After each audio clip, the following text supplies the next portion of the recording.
This is one more short presentation about revision. In this one, we'd like to suggest some of the opportunities for focusing on revision as a special feature of a writing class, but also some ways to think about revising in situations that aren't a writing class.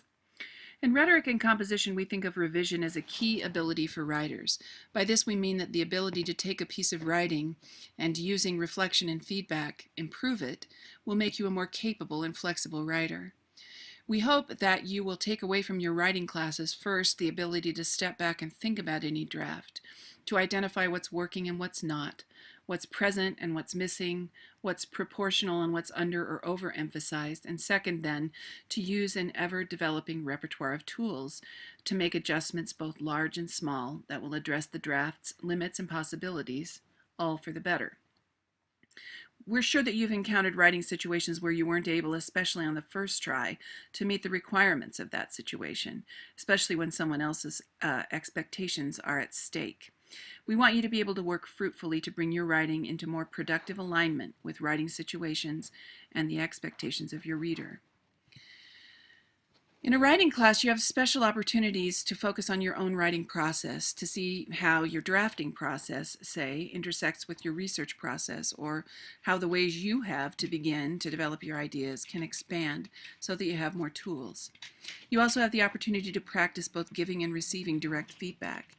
This can help you be more attentive to your own writing as well as to the writing of other people, and to think more reflectively about how to use feedback to improve a draft. Here are a few strategies for making the most of what you can learn in this class. First of all, once you've been given feedback, reframe it. This means to take the feedback you've been given and to evaluate it in the light of what you know about your own draft, what your understanding of the assignment is, what you hope to accomplish in the draft, and what the points of agreement and disagreement are between the various people who've given you feedback. Once you've considered, digested, and reflected on the feedback, use it to make decisions about what you want to prioritize as you revise. Remember, it's your draft, and you make the decisions. You should take feedback seriously, but remember that it's not dogma, it's feedback. You should consider reverse outlining. I sometimes call this a descriptive outline, an outline that identifies what's already in the draft. This will help you to see where the holes or gaps are in your draft, where you need to advance or elaborate a point, where you need further evidence or proof, where you are missing an appeal to your specific audience's needs or beliefs. Remember that it never hurts to look at the assignment again. What have you missed or left out? What criteria have you not quite met? This goes for the material that supports the assignment as well: videos, readings, and discussions.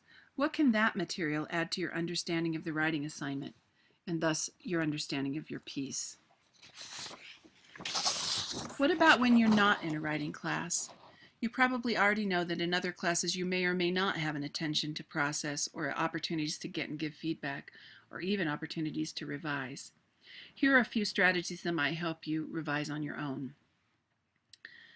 First, if this class has taught you anything, it's that you should be thinking and rethinking the rhetorical situation. This means the ways that your own purpose, the material you're working with, such as your topic, your research, and so on, and the audience's expectations and needs all intersect. That's the rhetorical situation.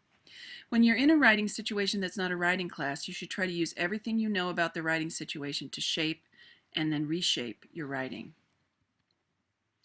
Second, and I'm reiterating this point, it will never ever hurt in a writing class or out of one to revisit the thing that prompts your writing in the first place, the assignment.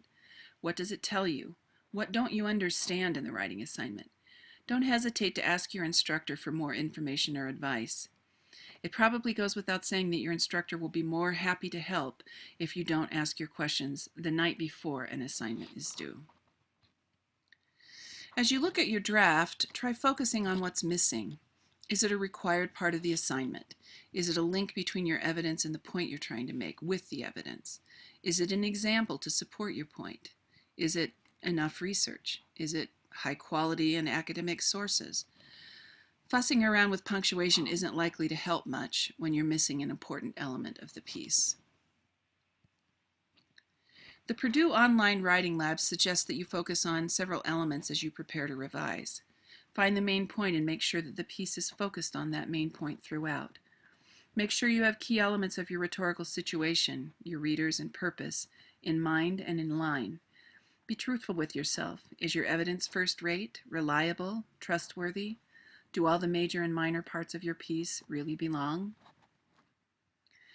Becoming a capable reviser will help you in more writing situations than this one.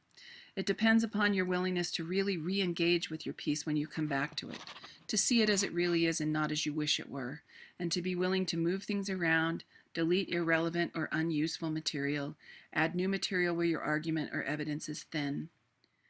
Revising is really just writing. And if you'll try some of the strategies we've just discussed, you'll definitely get better at it.